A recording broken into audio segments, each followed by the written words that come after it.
We moved to Thailand by God's grace in March of 2009. We moved up to the north to a city called Chiang Mai.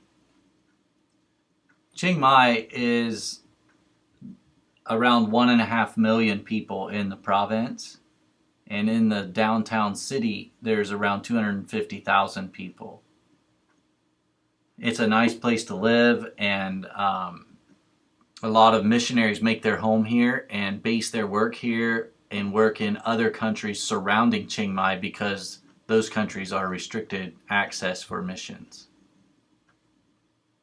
Here's a scene in downtown Chiang Mai just to show you what it looks like and what it sounds like.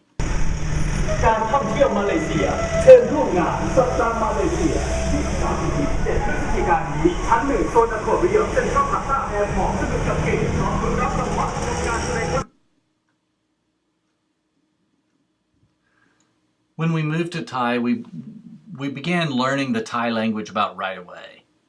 I went to a Thai language school full-time, and part of that was so that I could learn the Thai language, but also so that I could get a language visa so that we could live there.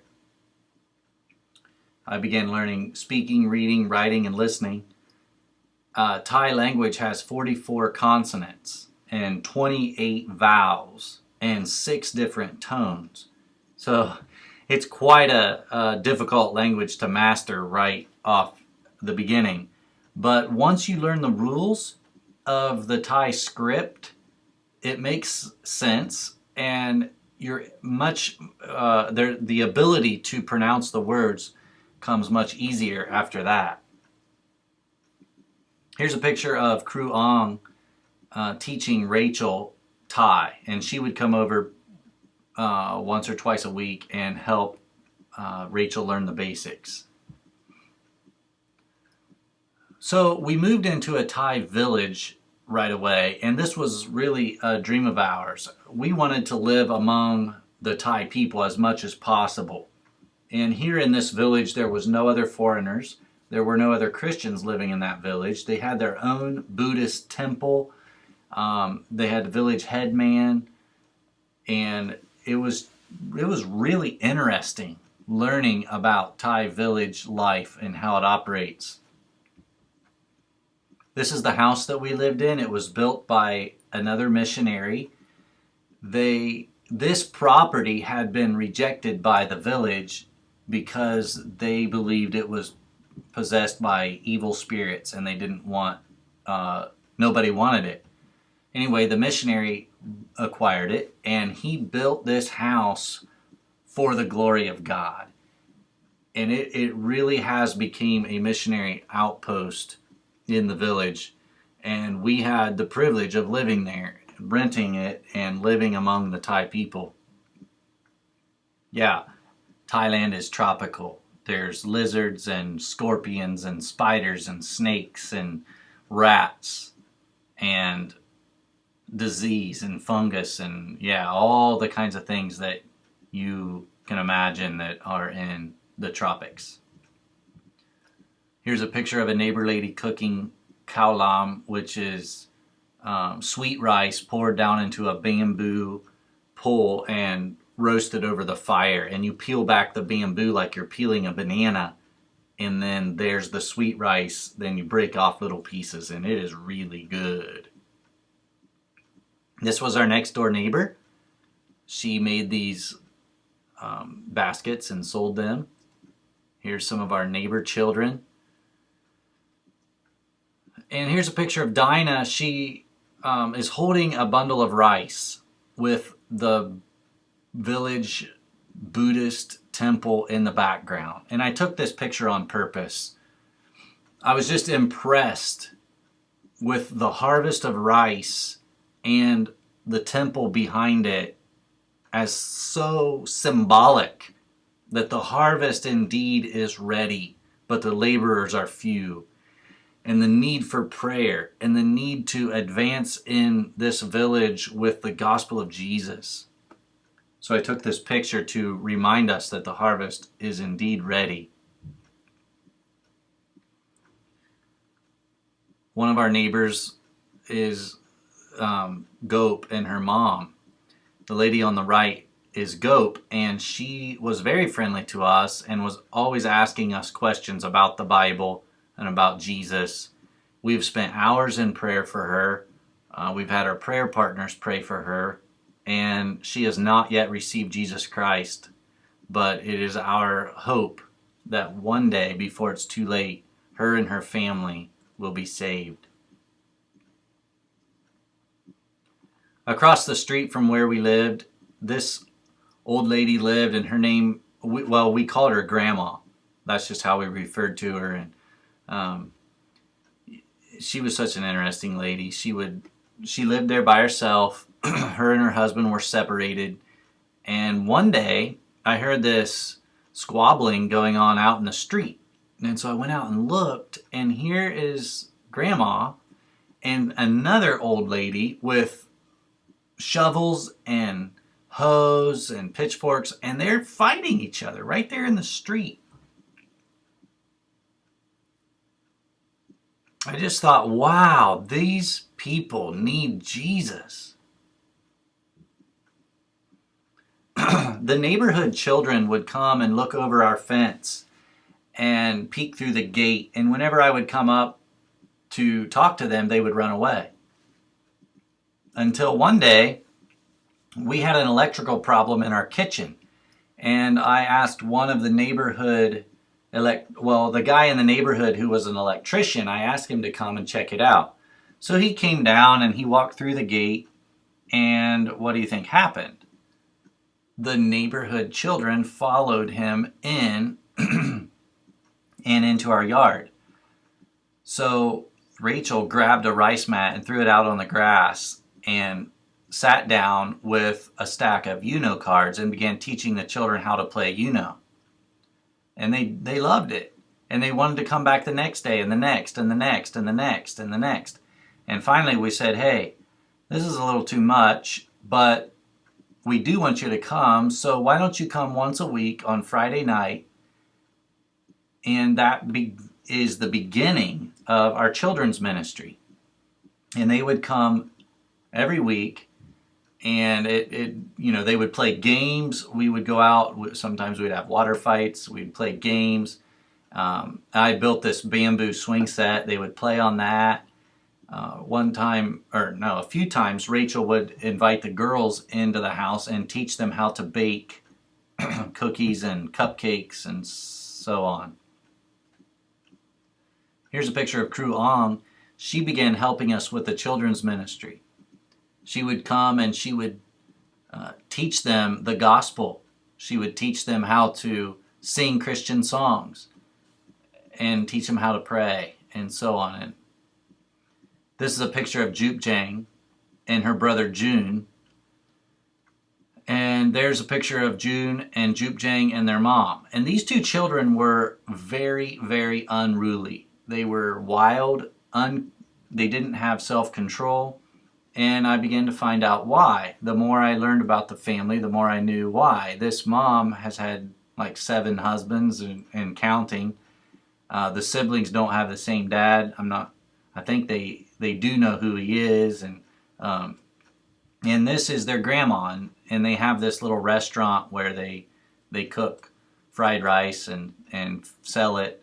But it's just a long story, a long history of wickedness and evil, and how it's been passed down through these generations. And it was our privilege to be able to show those children love and acceptance and really welcome them down into our hearts. And it's still our prayer today that June and Jup Jang would be able to come to know the love and acceptance of Jesus, who is a father, their Father in heaven, that will never leave them or forsake them. These are just some random pictures of people that lived in our village. Ben on the right with his dad. And then I went and attended one of these funerals. This is right there in our village, a Buddhist funeral. I observed and watched and just allowed the reality to sink down into my heart that these people are without hope. They are without God in this world. And when they pass away, they're passing away into a Christless, hopeless eternity. And just allowing that to burden my own heart. But again, the joy in seeing these children learn how to pray, as Kruong would teach them and pray with them, they were learning about Jesus, and they were learning that there is hope and there is a Savior. It just brought joy to my heart. This is the Thai church that we went to. It's called Christchurch Chiwit Romyen, and it means Cool Shade of Life Church. We went there regularly, and it was just a little Baptist church reaching out to people in the community. Here's the worship leader leading worship.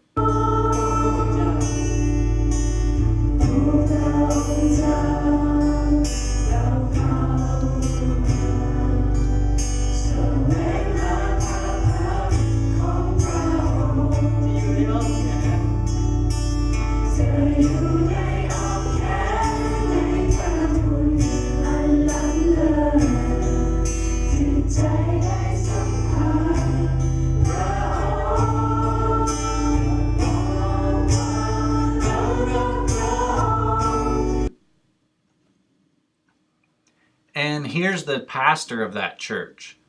Every Wednesday night they would have a Bible study, which I started going to, and it was just he would teach the Bible, and then they would learn some songs together and so on. But this will just show you what it sounds like when he's preaching in Thai.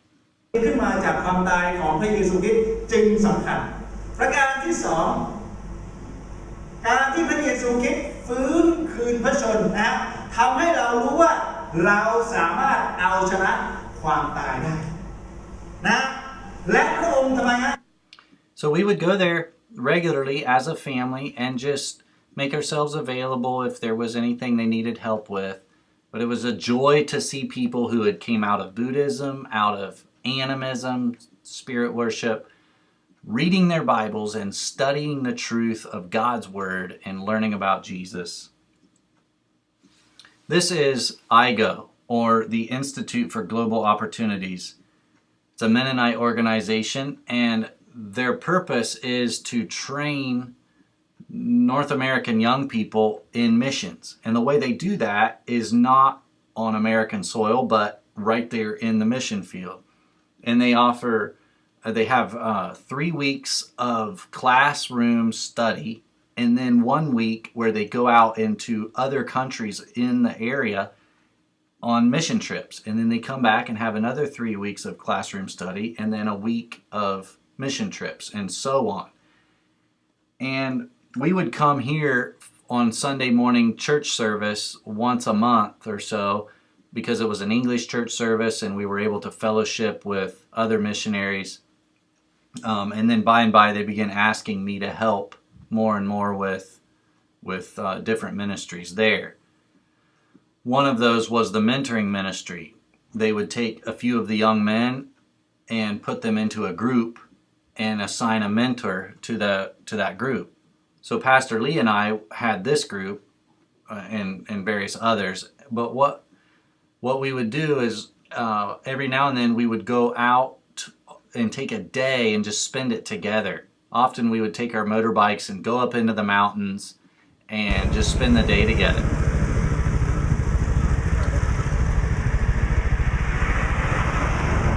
As you can see, one of the challenges of learning to live in Thailand is learning how to drive on the other side of the road, which was interesting.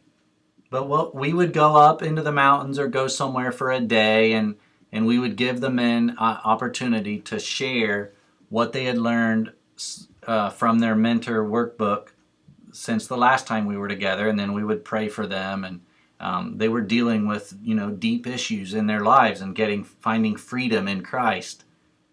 It was a real amazing ministry that was taking place there through that. IGO asked me to teach a couple of different courses in their institute, which, like I said, was 3 weeks long every day. They have 4 classes per day, and so I had one of those classes there, and that was a lot of fun. Another thing IGO does is they have an Asian Bible school where they invite Asian church leaders from all over Asia to come and live at IGO for 3 weeks and have an intense Bible school with classes all day long. Man, this was incredible. We were meeting church leaders from all over Asia. Pictured here is a couple of men from the Naga people in northern India, which is the they were formerly headhunters turned Christians. I mean, they're an evangelistic tribe now. And then there's also some guys there from Vietnam who have suffered intense persecution because of their belief and faith in Jesus Christ. And these are the kinds of people that I would meet through Asian Bible School. And it was a joy to be able to teach them the Word of God in depth. Another thing IGO does is they have a Macedonian teaching ministry where they go into other countries and have a week-long conference of in-depth Bible teaching. And these would last all day long for 4 or 5 days. And so this particular class I taught through the Bible from Genesis to Jesus, just moved right through the Bible each day, and it was a joy. This was held in Burma or Myanmar. Some of these people traveled for a day. They traveled hundreds of miles to come to this church where we held the teaching.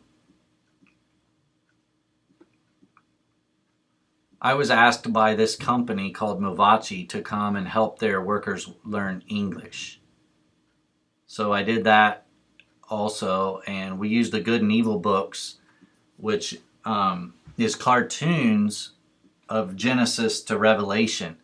And that was kind of our workbook to learn English. And it was a joy to teach these unbelievers about about English using Christian workbooks. One day, I walked into this Christian bookstore looking for a Thai hymn book. I was going to be teaching a class on music at some church, and I wanted Thai hymn book. So I was talking to this man here on the right. He's the owner, and I was asking him about it, and he was wanting to know about me. And he said, how are you getting a visa? And I told him it was through the Thai language school. And he said, well, after you're done studying Thai, how are you going to have a visa? And I said, I don't know. We're praying about that. And he said, hey, we have 2 missionary visas available for someone that would be willing to volunteer a little bit of their time to help us with English. Missionary visas are very hard to get, by the way. And so I said, well, we'll pray about it. Rachel and I prayed about it. Our prayer partners were praying, and we began to feel like God was leading us in this direction. And so for the next 2.5 years, I got involved with the CLC, Christian Literature Crusade bookstore in Thailand, helping them with English, helping them with many things. And they became our best friends, and also we were able to get a missionary visa. Here's another picture of Yong Yu. Short little guy, meek, mild, and yet somehow God has blessed him, like Daniel and Joseph in the Bible, to have connections with very high places. He personally knows the governor of Bangkok, the governor of Chiang Mai, the prime minister, and whenever anybody that's a Christian gets in trouble or needs help politically, they call him. And he makes a few phone calls and pushes a few buttons and gets things worked out. It was amazing, the more I got to know him, to see how God was using him in those settings. On more than one occasion, I had opportunity to meet with the governor of Chiang Mai, and he's just a nice man, speaks English, unbroken English, and it was a joy to have the opportunity to see God at work. One time when our friend Shane Turners was over there visiting us, there was some great flooding going on in Bangkok. Many people were without food and water and for weeks. So we spent all night one time packing food cartons and boxing them up, and then we shipped them down to Bangkok overnight so that people could have food the next day.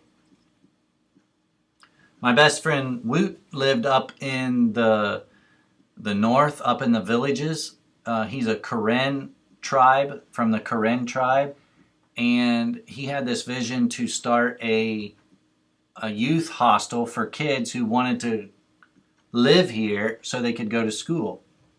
And we got involved with this, and on different occasions we traveled up there to just see how it was coming along. And his family is just a lovely family. I really love them, and it was fun to go up there and visit. This project is not finished, and we're just waiting on God for clarity and direction as to what He wants to do here. This is Compassion Home, another youth hostel that we were involved with. They have, again, a place where children can come, live there, and learn, go to school, but at the same time they're learning about Jesus because it's intensely Christian, and the children learn how to lead worship, how to preach, and teach the Bible. And man, these children work their ways down into your heart. You come there on a visit, they'll come running up, put their arms around you, and hug you, and want to play soccer and all these kinds of things. One time we took a box of ice cream up there and made ice cream cones for them. There's a book called More Than Skin Deep, and it's about this Thai lady who had leprosy. Her life was in danger, and she ended up going to a clinic which was Christian, and she learned about Jesus there and became a Christian.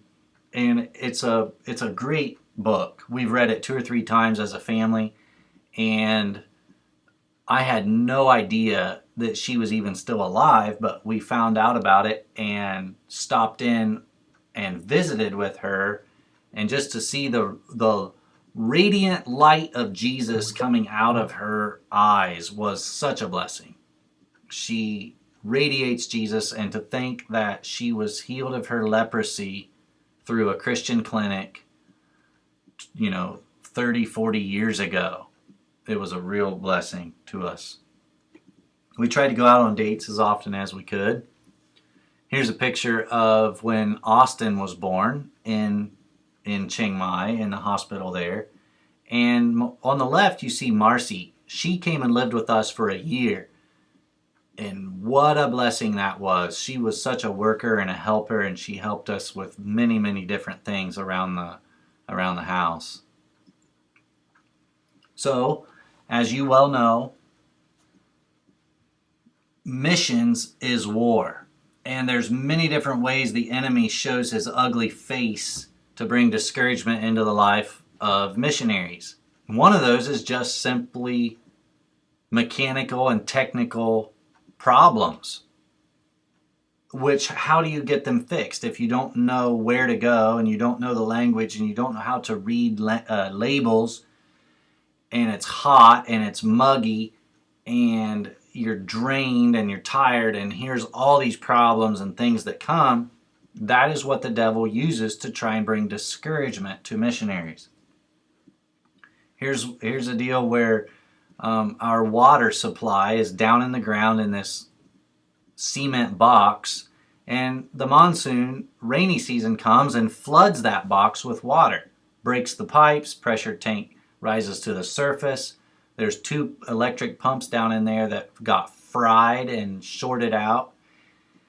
And it was Saturday night. So Sunday morning, I skip church and I get out the buckets and I have to dish all that water out to get the water out. And crawl down into that tank where there's scorpions and other creepy crawlies. And, it's just part of it. This is part of living cross-culturally. And then I have to figure out where to get new pumps and where to go and who do I talk to and how do I install them and get them to work again.